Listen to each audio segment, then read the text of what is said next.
Bonjour chers étudiants confinés, voici donc les exercices sur la technique du changement de variable dans le calcul intégral. Alors si vous n'avez pas encore visionné le cours sur le changement de variable, je vous conseille de le faire avant de travailler ces exercices. Alors nous allons commencer par l'intégrale grand I, donc je vous laisse mettre sur pause pour rechercher le changement de variable, puis sur play pour avoir soit une indication, soit la solution. Alors, voici donc...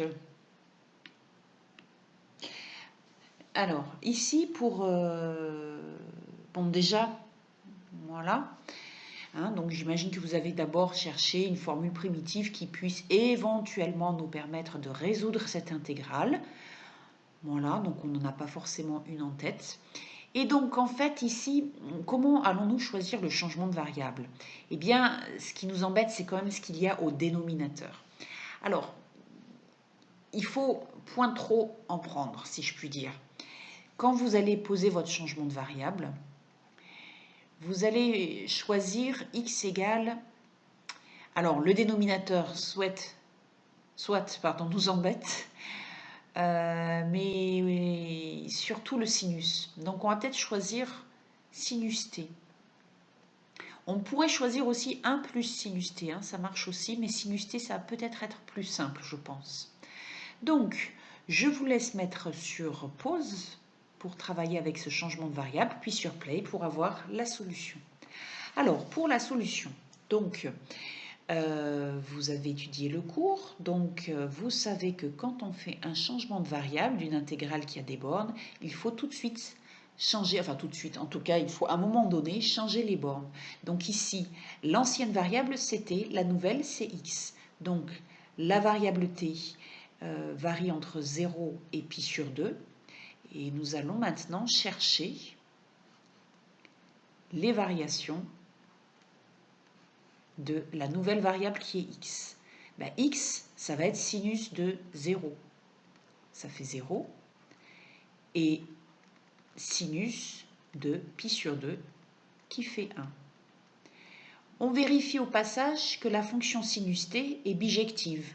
Alors elle est bijective, effectivement, sur l'intervalle 0 pi sur 2. C'est exactement sur cet intervalle-là que nous calculons notre intégrale. Alors, une fois qu'on a déterminé les bornes, les nouvelles bornes, nous allons chercher la relation entre dx et dt. Car quand nous allons écrire la nouvelle intégrale en x, eh bien, dt, malheureusement, nous n'allons pas le remplacer par dx comme le font la plupart des étudiants qui ne visionnent pas le cours sur le calcul intégral par changement de variable. Alors, comment chercher la relation entre dx et dt? Eh bien, nous partons de notre changement de variable. Ici, nous avons x en fonction de t. Donc, nous allons dériver x par rapport à t. Et ça se note dx sur dt. Donc, je le répète, dx sur dt, c'est la dérivée de x par rapport à t, puisqu'ici, nous avons l'expression de x en fonction de t. Alors, dx sur dt, c'est donc la dérivée de sinus t, ce qui fait cosinus t. Nous obtenons donc la relation entre dx et dt. Dx est égal à cosinus t fois dt. Voilà, donc maintenant que nous avons les nouvelles bornes et la relation entre dx et dt, nous allons pouvoir effectuer notre changement de variable. Allez, c'est parti. Donc, grand I égale intégrale. La borne du bas, c'est 0 ici. Pourquoi? Parce que c'est la borne du bas qui correspond à t.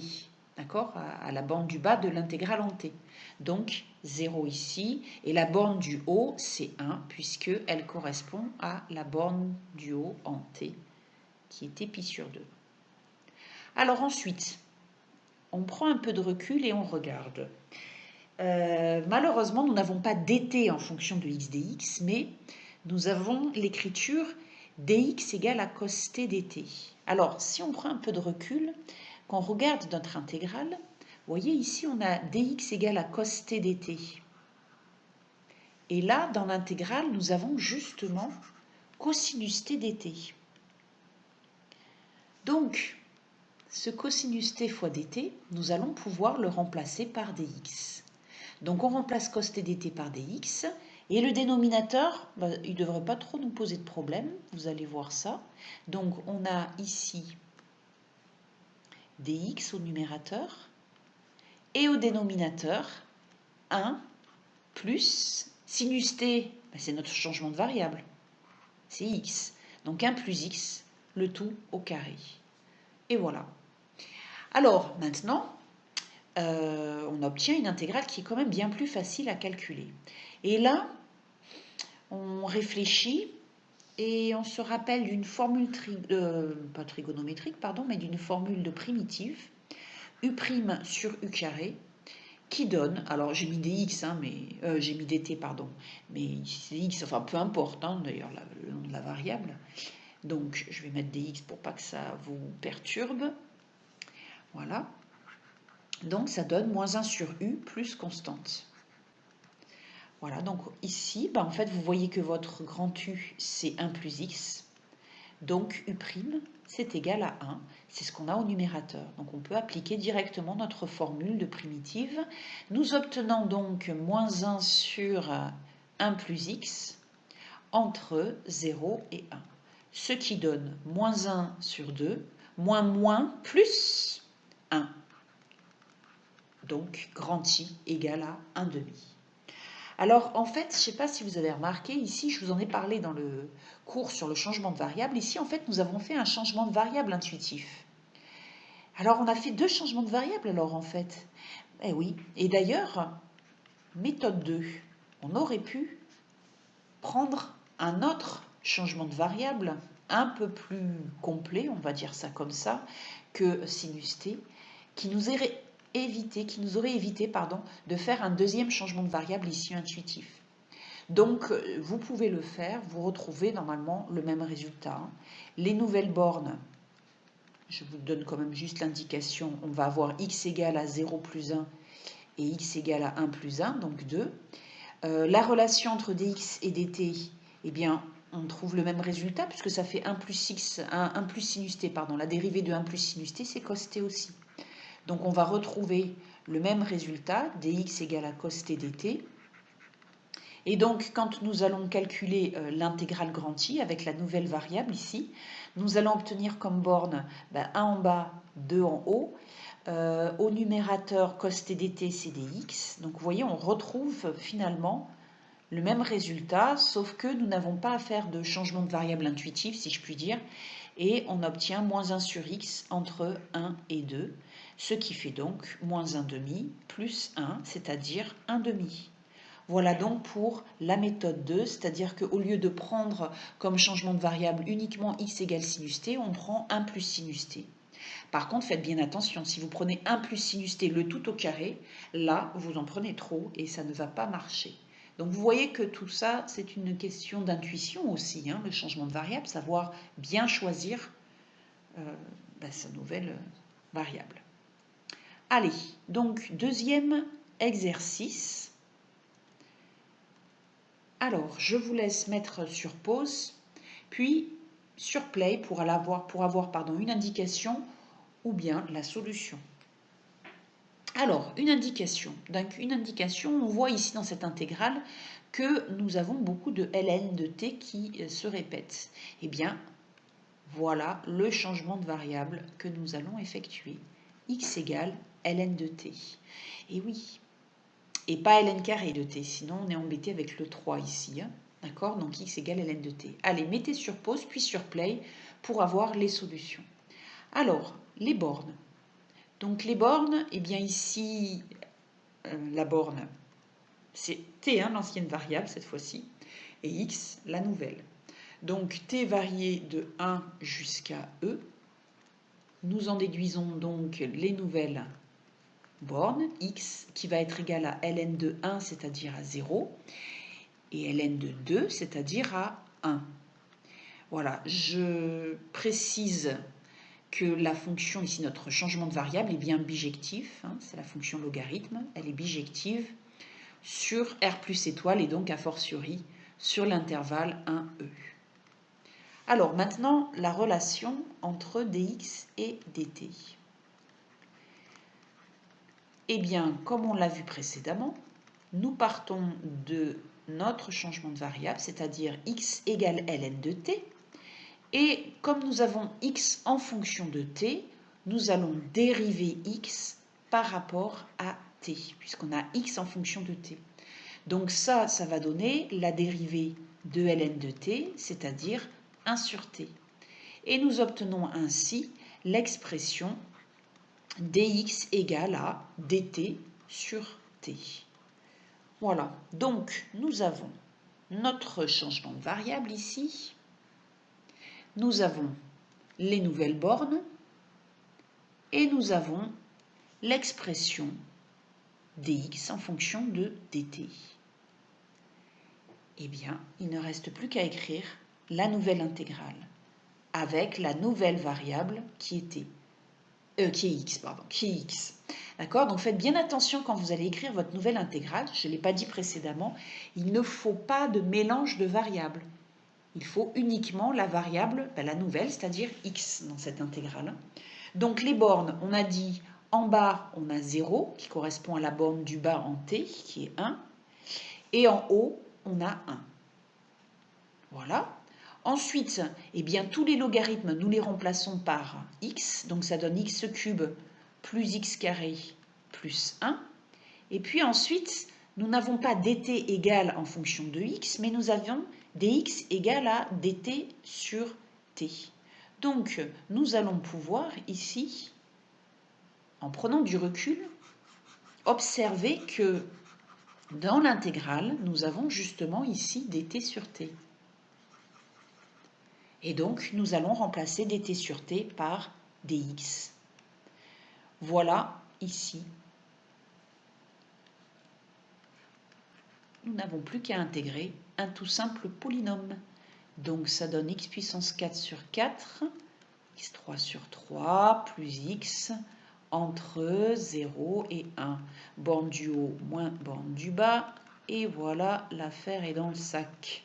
Alors, toujours pareil, vous mettez sur pause, sur play pour avoir une indication, et la solution suit après.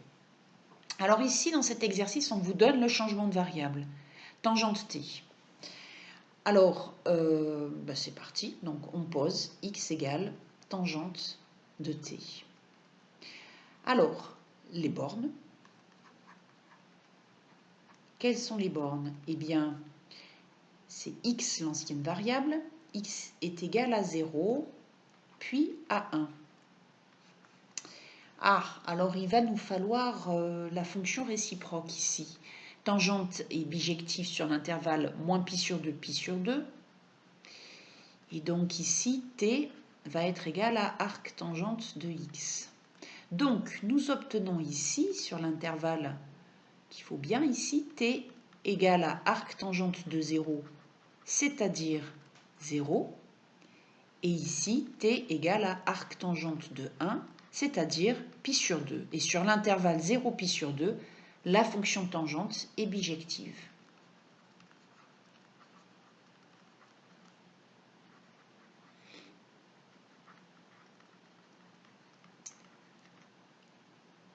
Alors maintenant, c'est parti. Grand L égale l'intégrale de... Alors, en 0, il correspond 0. Et en 1, il correspond pi sur 2. La relation entre dx et dt, j'ai un petit peu oublié. Donc dx sur dt va être égal à 1 plus tangente carrée de t dt. D'accord? Pourquoi? Parce que x est exprimé en fonction de t, donc on dérive x par rapport à t, ce qui donne la dérivée de tangente de t. Et vous savez que pour la dérivée de tangente de t, nous avons deux expressions, soit 1 plus tangente carrée de t, soit 1 sur cos carré de t. Mais étant donné que dans cet exercice ici, le changement de variable c'est x égale tangente t, nous préférons plutôt l'expression 1 plus tangente carrée de t. Donc, nous allons pouvoir remplacer dx par 1 plus tangente carrée de t dt. Voilà donc les bornes ici. Alors, je rappelle, nous avons donc ici les bornes, ici le changement de variable et ici l'expression dx en fonction de t dt. Donc la nouvelle intégrale devient grand L égale intégrale de 0 à... Ouais, j'ai fait une erreur là, c'est pi sur 4. Je ne sais pas pourquoi j'ai mis pi sur 2. Pi sur 4. Voilà, d'accord. Donc pi sur 4. Arc tangente de 1, c'est pi sur 4. Voilà. Donc pi sur 4, c'est quand même mieux parce que sinon on était un peu embêté avec le pi sur 2 ici, qui n'était pas dans l'intervalle d'intégration. Voilà. Alors dx, nous le remplaçons par 1 plus tangente carrée de t dt. Voilà. Le tout divisé par tangente carrée de t plus 1, le tout au carré.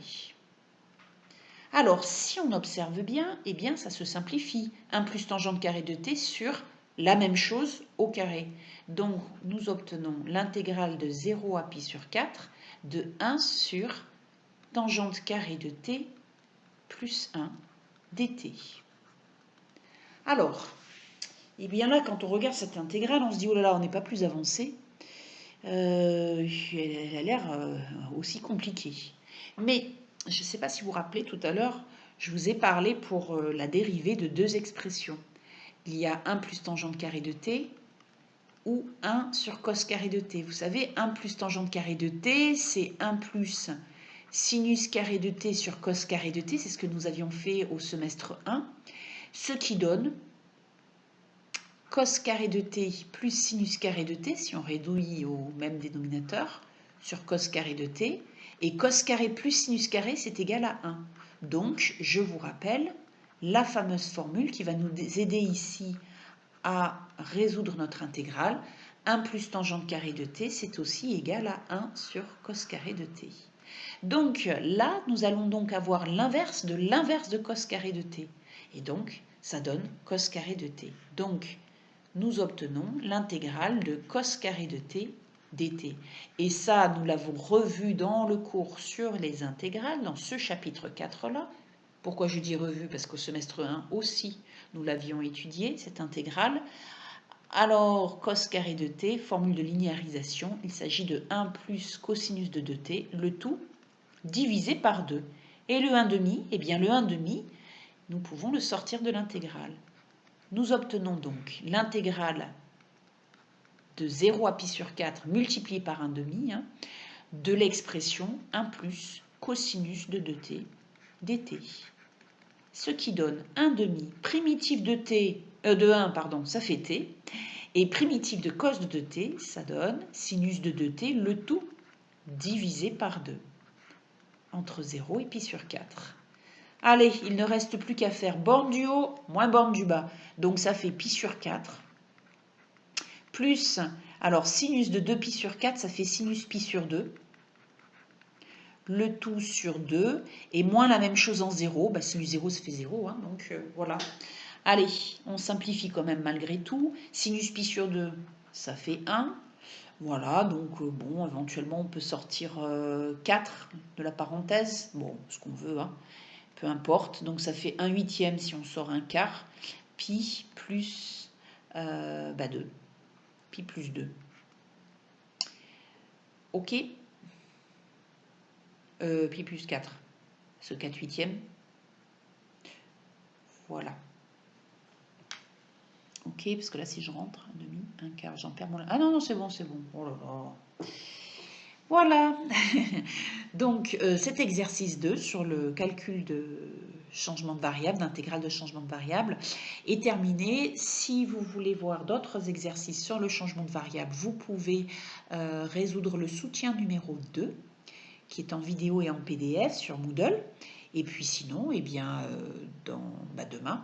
demain, dans la prochaine séance TD, nous travaillerons sur des intégrales avec différentes techniques. Intégration par partie, formule de primitif direct ou changement de variable. Voilà, bien écoutez, bonne continuation et à bientôt. Au revoir.